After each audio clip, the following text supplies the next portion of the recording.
like to invite you to turn with me to Matthew's Gospel, the 20th chapter, and I'd like to read the first 15 verses. Matthew chapter 20, reading from verse 1 to verse 15.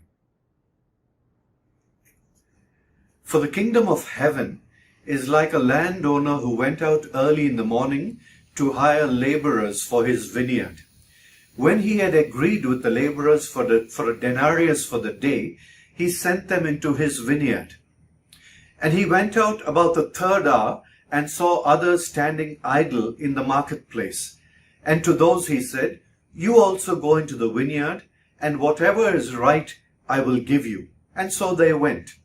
Again he went out about the 6th and the 9th hour and did the same thing.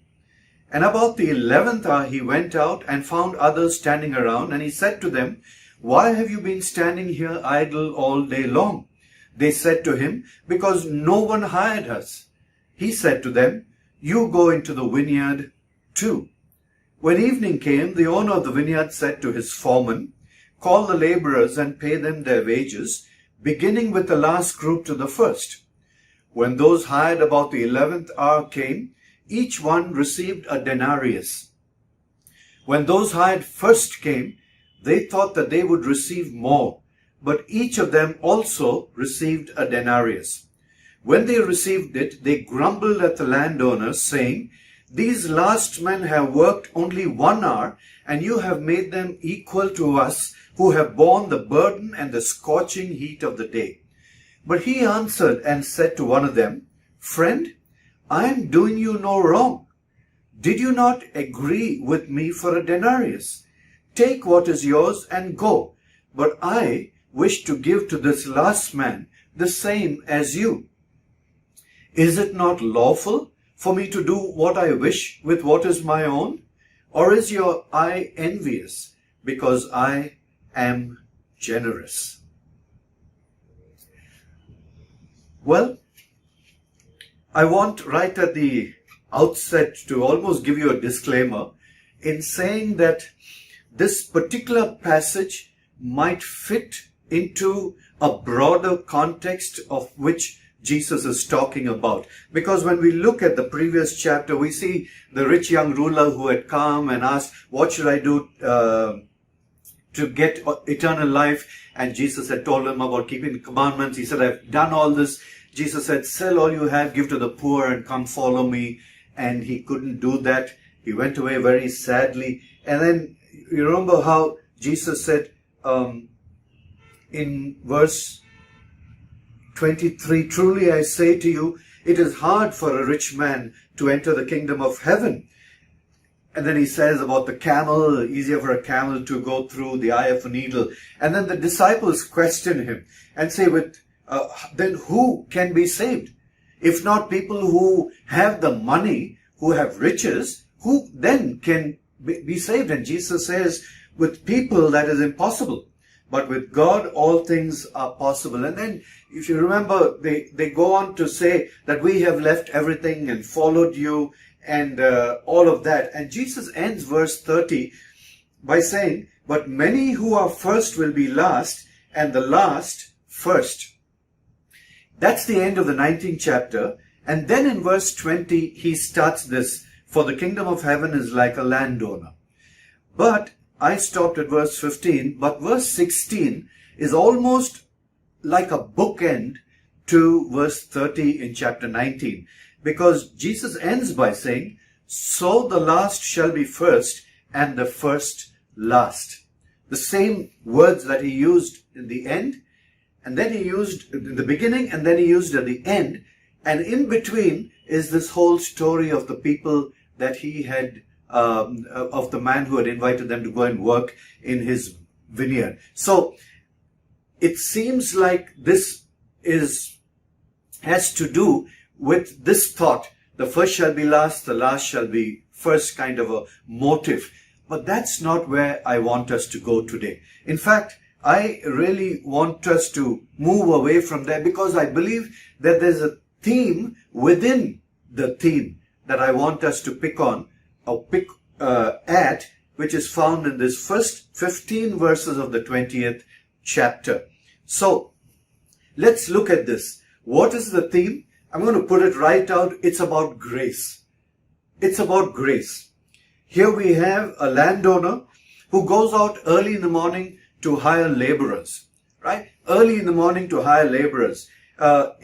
If you go to any station, and I'm speaking especially for people in Mumbai, if you go to Andheri station or Kurla station or Thane in the mornings from 6 to about 9, 10 o'clock, you will find skilled workers sitting there. You will find plumbers, you will find masons, you will find painters, you'll find electricians. All of them come there. They congregate there along with supervisors, and you can go there and pick up one of them and get all the workers that you need to do your job. And that's exactly what this man is talking about. He wanted people to help in his vineyard. So he goes to the marketplace and he sees some people there and he talks to them and says, I'll give you a denarius. They agree on that and he sends them out to the vineyard. But there's something strange that goes on after that. Now he's got his men, they're working in the vineyard, but he doesn't stay there watching them. What he does is that he goes back. It tells us, and he went out about the third hour and saw others standing idle. So he goes back and he sees some more people standing, and then he gets them also to go to the vineyard. This happened at the third hour, the 6th hour, the 9th hour, and the 11th hour. And each time he goes out there, he picks up more men, and he brings them back into his vineyard to work. Now, the interesting thing is, when he goes out at the 11th hour, he asks them, why have you been standing here idle all day long? And they say to him, because no one hired us. And so he picks up these people as well and sends them to the vineyard. Now, when it came time at the end of the day to pay them, here's what happened, a very strange thing. When evening came, he told his foreman to pay them and then call the laborers, beginning with the last group to the first. And then, surprise, he pays the last group that came in at the 11th hour a denarius, which was what he had agreed to pay the first group that he picked up early in the morning. And they'd been working all day. And then for every group he paid the same amount. And when the first group came, they thought that he would give them more money. But he paid them too a denarius. The Bible tells us that they began to grumble and said, these last men have worked only 1 hour, but you've paid them equal to what we have done, working through the heat of the sun the whole day. You've paid us the same. And then he says, oh, wait a minute. Did I not give you what we agreed on? I gave you exactly what we agreed on in the morning. Why are you getting envious of the way that I want to spend my money? It is lawful for me to use my money in this way, to give whom I want what I want. And that's the end of this particular passage. Now, I think it's a good passage about grace because we can learn quite a bit about grace and what it is and what it entails from this passage. Let me outline a few things. In verse 3 to 7, it tells us that grace involves concern, care, and generosity. Concern, care, and generosity. Concern for people who didn't have a job. He got all the people he needed in his vineyard, but he doesn't stay there. He goes back. He's concerned about the people who are there, who don't have a job. He's concerned enough to go back every 3 hours until the very end, where he finds that there are still people waiting for a job and it's the end of the day. And he brings those people back in again. There's concern, there's care, there's generosity. And it made me think about concern and care and a generous spirit. When I thought about the father of the prodigal son, his son had taken half the share and had gone, something that only happened after a father had died. And so in effect the son was saying, your dad, just give me what I need. And he had gone. He'd splurged on all kinds of wrong things.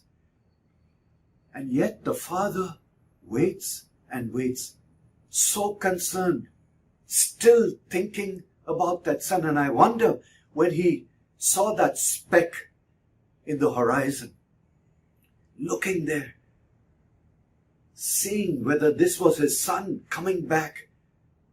Can't be. He looks disheveled, but his gait is the same. The walk is unmistakable. Is it? Is it my son? And then he runs all the way to his son, holds him, waves away the words that his son was having. I want to be a hired hand, all of that spiel that he had come ready with. He brings him back. Sandals, ring, clothes, a feast. All for one who had spurned him, turned his back on him, taken what he needed from his father, and had gone away from him. And yet, just such wonderful care and concern and generosity of spirit in giving him such a warm welcome. The very nature of grace, beloved, is that it involves concern and care and generosity. The second is that it is undeserving. You know that, I know it. It's a much bandied around phrase that grace is undeserved merit, isn't it? Now, when we look at verse 9, it says, when those hired about the 11th hour came, each one received a denarius as well. Did they deserve it? No, they didn't, isn't it? From a purely practical point of view, from somebody who's looking at how much I can pay to get a job done, they got more than they had bargained for. They should have been prorated according to the number of hours they worked. It was completely undeserved. And it must have blessed the socks off of them. But that again is the nature of grace, that it is undeserved. I was looking for an example, and I thought of Saul of Tarsus. I thought, here was a man who had made it his ambition in life at that moment to pursue followers of Jesus and make sure that they were imprisoned. The Christians were fearful of him. He was single-minded in his pursuit, zealous to maintain the traditions of his forefathers. In fact, we read in Acts chapter 7, verse 57, about the killing of Stephen. Stones were being thrown at Stephen as he knelt there and he said, Father, forgive them. And people who were throwing stones were taking off their cloaks and coming and laying it down at the feet of one man who stood nonchalantly watching this whole thing, because this was what he did. That was who Saul was. He was there at the stoning of Stephen. And persecution had broken out because of this man. And yet, Jesus meets him on the road to Damascus, gives him a new mission in life, and sends him back into the world as his follower. And you would think, wait a minute, Jesus, could you have found somebody good, somebody who was following you? This man should have had a horrible end. the way he was pursuing, at least that's what the Jews at that time would have thought. Saul, in fact, when Ananias was told to go and pray for him, he said, this is a man who's been persecuting the Christians. And should I go and pray for him?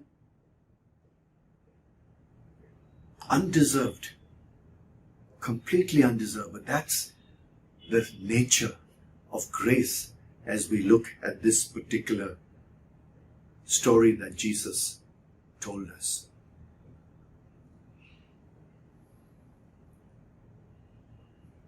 I don't know how many of you have had the opportunity to see the play or the musical or the film called Les Miserables.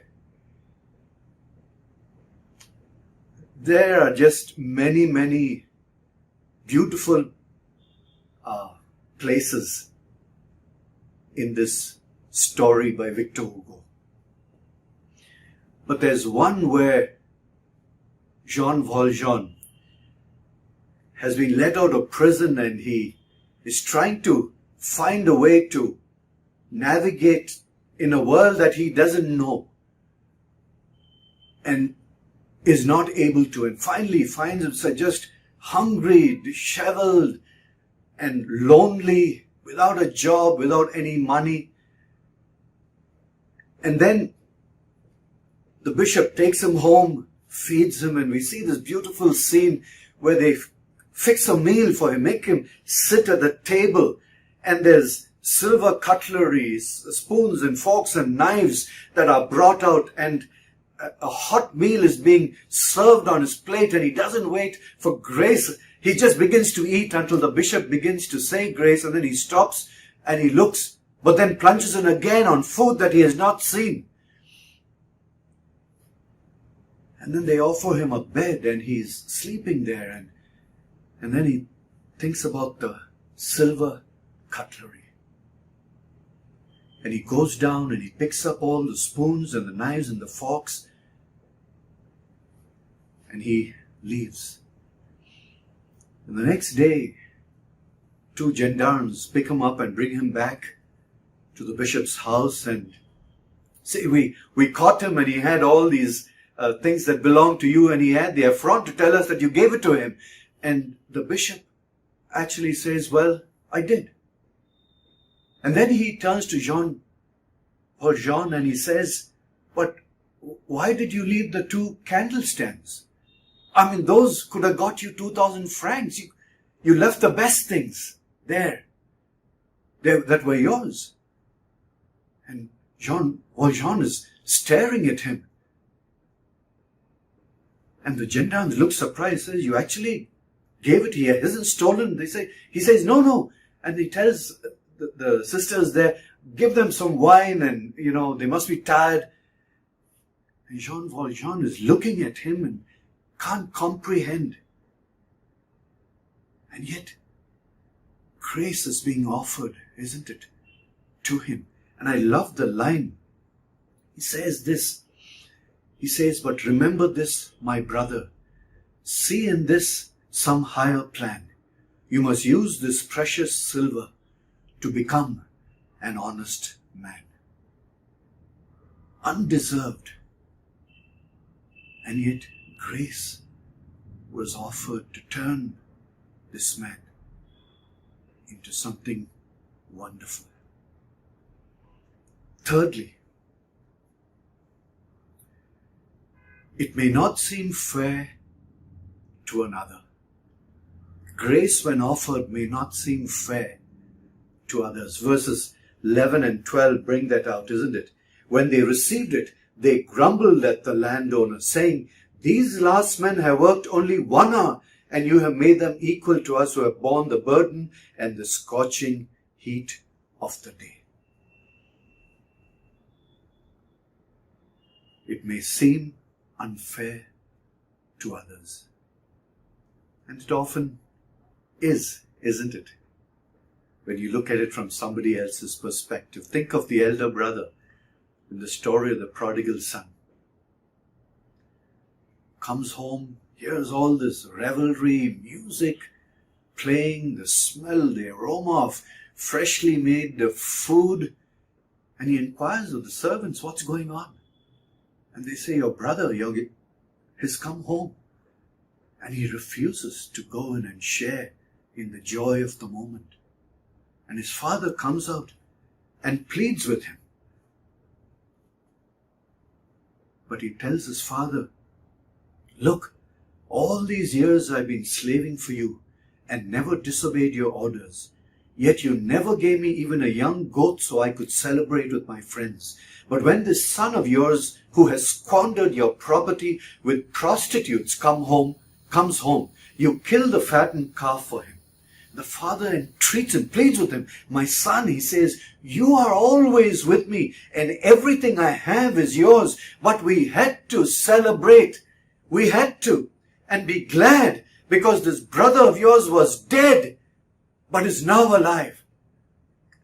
Was lost and is now found. But the elder brother would have none of it.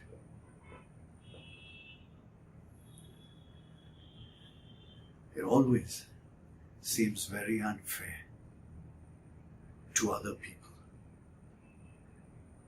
But fourthly, it's the grace giver's prerogative to dispense grace the way he or she sees it, isn't it?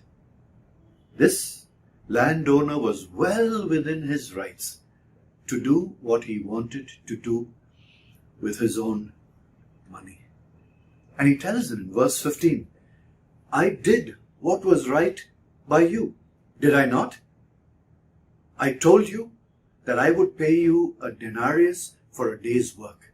Did I not pay you? What I said to you, I have done. I kept my word. Secondly, he said, I haven't taken from you anything to show grace to someone else, isn't it? That's implicit within what is going on here. I didn't give you less than a denarius so I could give them. I gave you what I told you I would give. Then he says, it's my right to do what I want with what I have. Absolutely true. This is mine. And I can do what I want with it. Grace has nothing to do with other people. It has everything to do with the grace giver. And the way grace is offered is the prerogative of the grace giver. Fifthly, grace, if it goes beyond what we deserve, then what would it involve? When grace is offered, it always goes the extra mile, isn't it? It's not they equal the same thing. What is given is way more than what was expected. So often when grace is offered, it goes beyond just forgiveness, isn't it? It may go on to reinstatement. It may go on to helping the other person, rehabilitating that person, giving a fair recommendation, even. Just going beyond the nice, correct thing to do. It could mean overlooking something.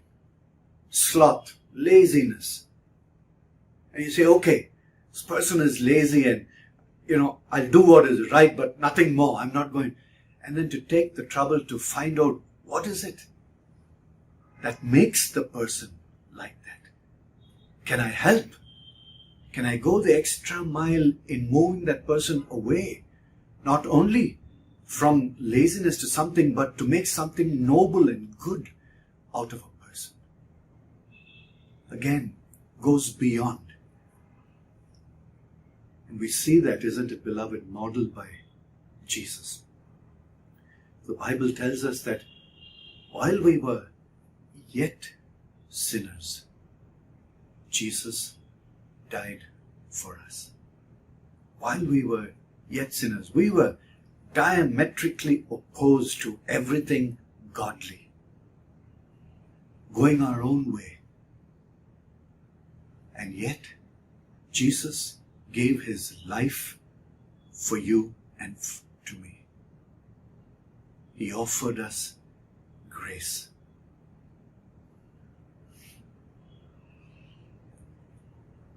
But the last area of grace that I want to kind of wrap up with is this: that grace also needs to be accepted. And I've been slowly moving this whole sermon, these thoughts, away from the landowner and the workers, trying to move it into our world, as it were, to begin to ask questions of grace in our own lives. And so this area, finally, that I want to offer is this: that grace needs to be accepted. It may be offered, but it can only work if accepted.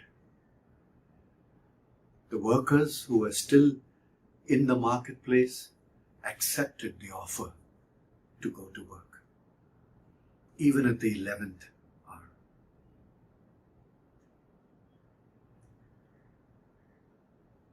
And I wonder, in your life, with what's going on, whether you look at yourself and you think, I'm not worthy. I'm undeserving of anything good.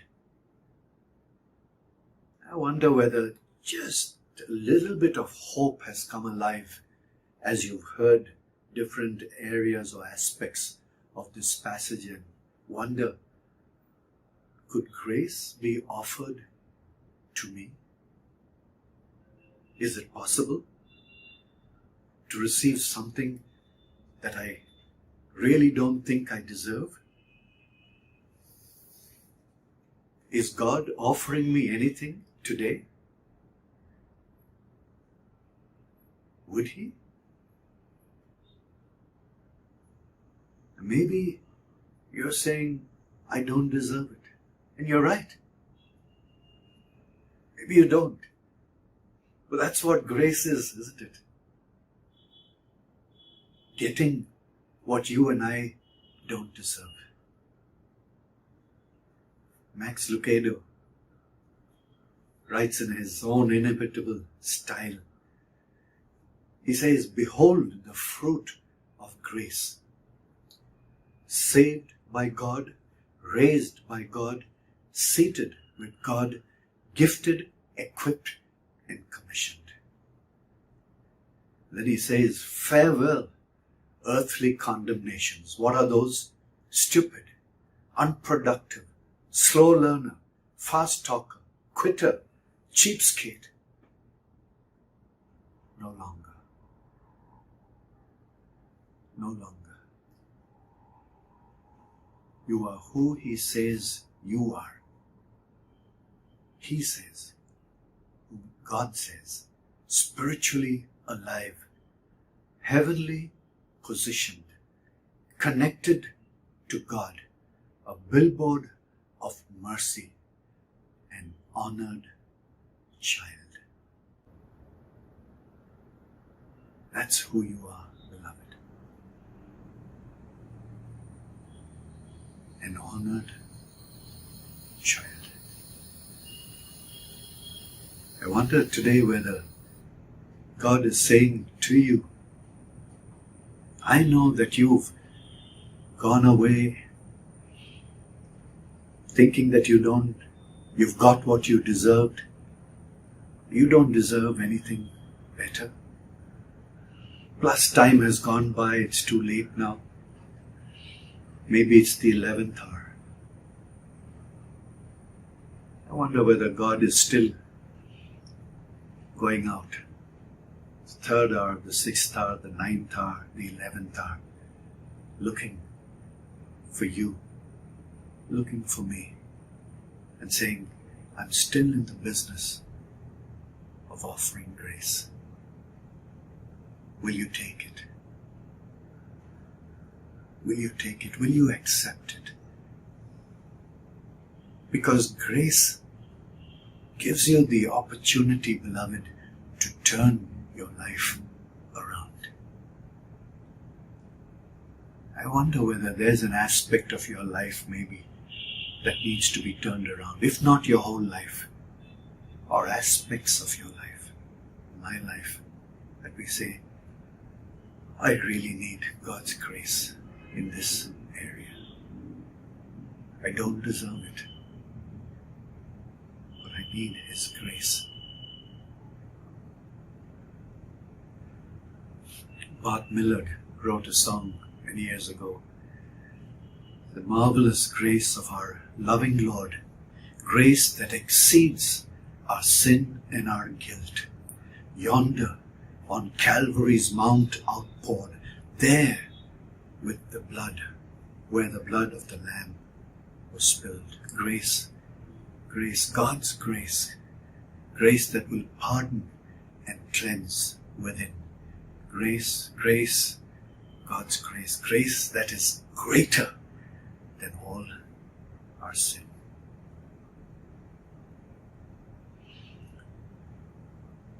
Are you ready to accept that grace? The marvelous grace of God today? Would you just close your eyes, bow your heads, and let's just wait on the Lord this moment. And if you need a touch from Him, would you just, raise your hands to Him and say, Lord, I'm undeserving, but your grace I need today.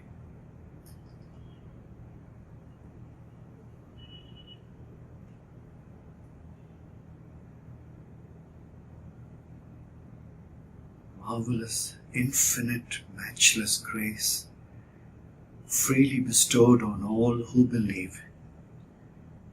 You who are longing to see His face, will you this moment His grace receive? Lord, we receive from you, from your benevolent